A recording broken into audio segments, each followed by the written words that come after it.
Caros irmãos, caras irmãs, o Senhor vos dê a paz. Eu acho que neste domingo, neste quarto domingo do tempo comum, antes de mais nada, há uma coisa que eu queria sublinhar.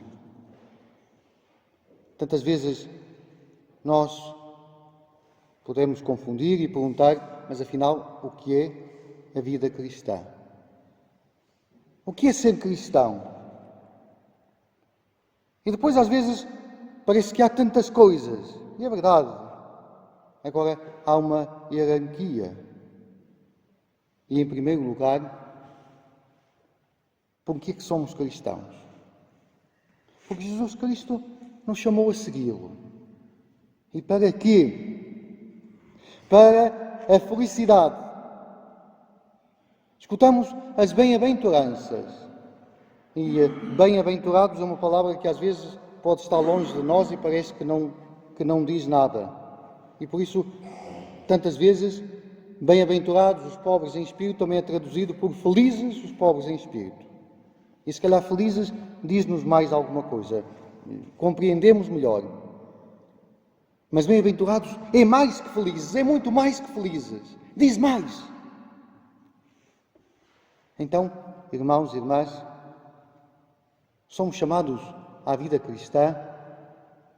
Em primeiro lugar, não é para viver uma moral. Às vezes parece que o cristianismo é o moralismo. Não! Em primeiro lugar, não é para uma forma diferente de vida, assim, aparente aos olhos. Não! Não é para andarmos com um distintivo que nos diferencia dos outros. Não! Mas somos cristãos porque Jesus encarnou para nos mostrar o caminho da bem-aventurança, o caminho da felicidade, o caminho da vida eterna, o caminho da vida plena. Se não percebemos isso,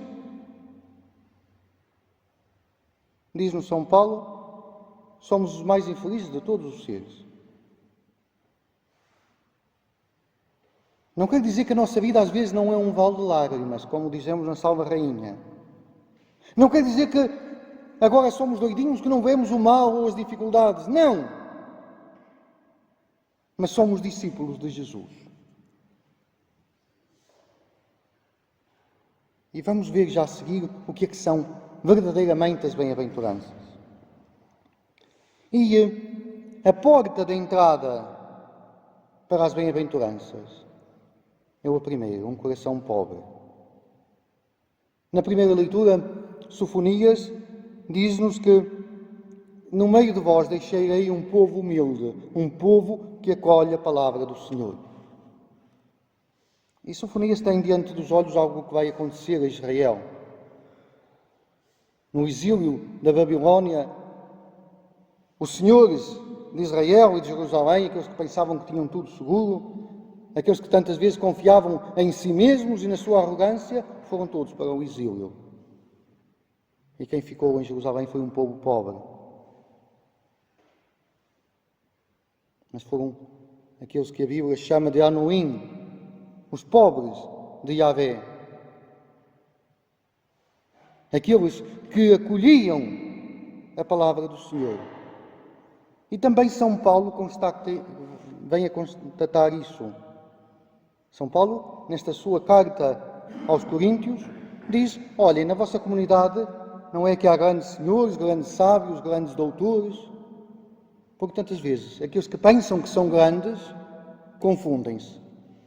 Pensam que já são autossuficientes, pensam que têm a salvação no bolso, pensam que têm a felicidade no bolso,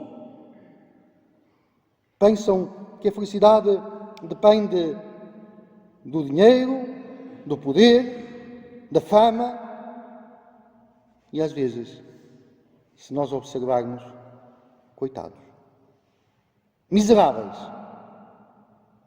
Então São Paulo diz que aqueles que verdadeiramente acolhem o Senhor, e nós vemos isso, aqueles que verdadeiramente acolhem o Senhor, tantas vezes são os pobres, são os humildes. E São Paulo diz, na vossa comunidade é assim. Mas vocês abraçaram uma grande riqueza, que é o encontro com o Senhor Jesus. E por isso, as bem-aventuranças. Antes, na doutrina, na catequese, aprendi-se à memória. Não sei se vocês aprenderam à memória. Não basta ter as coisas na cabeça. Se não as temos na cabeça, no coração e nas mãos, não chega. Mas, às vezes, seria importante. E às vezes nós dizemos, que bonito como aquece o coração. Mas não chega. Às vezes parece que as bem-aventuranças são algo que está distante de nós. Bonitas palavras, lindas palavras, mas e a vida? E as bem-aventuranças serão para ser vividas ou não? O que é que vocês acham? É possível viver as bem-aventuranças? Será que alguém as viveu? Eu acho que há uma coisa que temos que perceber. Nós pensamos que o autorretrato, a chamada selfie, é uma coisa dos nossos dias. Inventamos as selfies. Mas Jesus fez uma selfie. Jesus fez um autorretrato. Jesus fez uma fotografia a si mesmo e colocou-a aqui. As bem-aventuranças são uma selfie da vida de Jesus.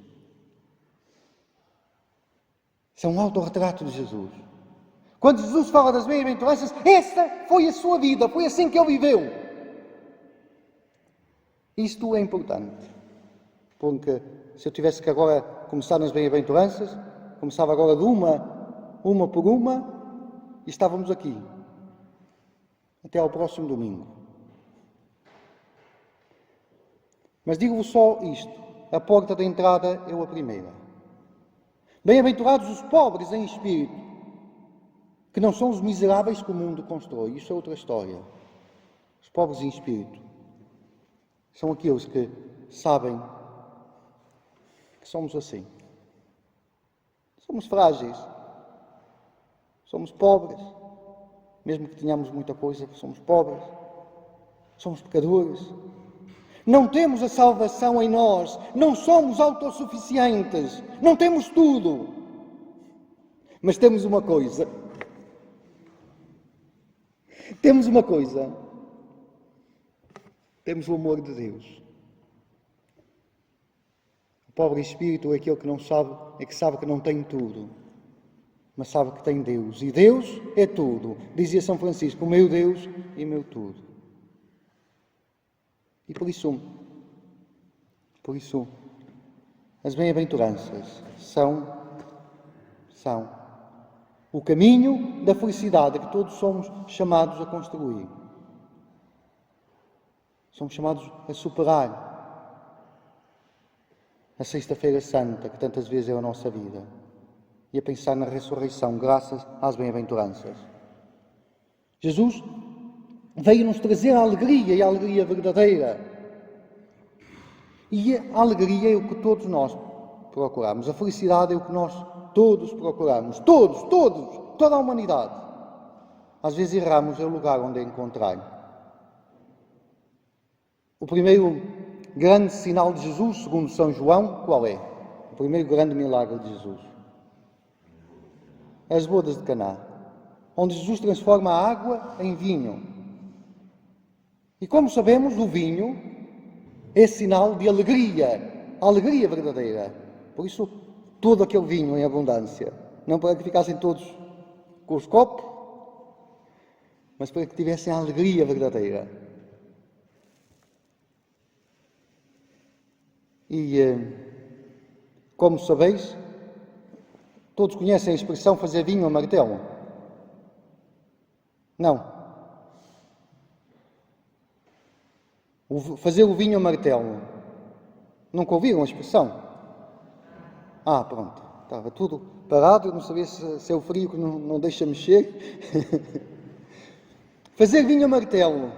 Tantas vezes andamos aí a fazer vinho a martelo. E o vinho também se faz com as uvas. Mas, principalmente, o vinho verdadeiro é o Senhor que nos dá. Traduzindo isso em alegria. Tantas vezes nós, na nossa vida, queremos a alegria, queremos a felicidade e andamos aí a construir felicidade a martelo. Felicidade falsa. Sabe-se lá com quê? E Jesus traz-nos a alegria e a alegria verdadeira. Havia um dia... Hoje há história, vamos à história. Havia um dia... dois senhores que viviam assim num lugar retirado, tipo uma aldeia, e foram viver para lá quando tiveram a reforma, foram viver para lá. E viviam assim, próximo um do outro. Mas um era muito rico e o outro era pobre, vivia com o essencial. Apesar disso, eram amigos.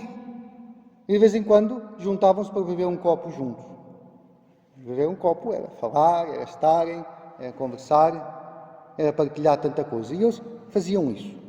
Um dia, aquele amigo rico disse: sabes, eu tenho um projeto, ando a preparar isso. Estou a pensar em dar uma volta ao mundo, estou a pensar em sair e andar uns anos por aí, dar uma volta ao mundo. E o pobre disse: que boa ideia. Então, passou o tempo, e daí por um ano, o amigo pobre disse: sabes, olha, veio-me agora à cabeça aquilo que tu disseste de dar uma volta ao mundo. E olha, vou fazer isso. Estamos aqui umas semanas a pensar e vou fazer isso. E o rico disse: ok, mas vais começar agora a preparar? E perguntou ao rico: tu já fizeste? Não, isto precisa preparar isto muito bem. Já ando há uns anos a preparar, porque é preciso, primeiro, ver como é que guardo as minhas coisas. Não mas vão roubar na minha ausência. E depois é preciso preparar, marcar hotéis, garantir tudo, garantir para onde vou, fazer contactos, é preciso preparar tudo. E o pobre disse: não, olha, eu vou já. Não é preciso preparar nada. Olha, um saco às costas, uma Bíblia dentro do saco para rezar, depois tenho uns amigos, ligo a um, ligo a outro, peço-me a hospedarem, depois passo por África também e ajudo, vou fazer também umas missões, vou fazer isto, vou fazer aquilo, e contou todas as coisas que ia fazer. Depois, olha, algum dinheiro e o resto Deus cuida. O rico disse: tu és doido. Mas afinal, daí por uma semana, o pobre partiu e foi pelo mundo. E lá andou pelo mundo e fez tantas coisas, tantas maravilhas. E quando voltou daí por 2 anos. E quando voltou daí por 2 anos, foi ter com um amigo rico e disse: epá, olha. E o outro disse: então como é que foi? Maravilhoso, 2 anos. Passei por tantas dificuldades, passei por tantas coisas. Mas olha, Deus cuidou de tudo. E quando eu não sabia o que fazer, Deus cuidou de tudo. E olha, foi maravilhoso. Há alguns momentos senti-me atrapalhado. Disse: agora como é que vai ser? Mas depois, quando Deus resolvia, eu ficava todo contente. O rico ficou a olhar para ele, assim muito abismado, e o pobre disse: olha lá, e tu? Como é que foi a tua viagem? E eu, com uma cara triste, disse: não, eu já ando há 3 anos a preparar isto e ainda não fui, mas precisa preparar bem as coisas. Olha, mas se Deus quiser, daqui por mais 1 ano ou 2, estarei pronto para ir, se Deus quiser.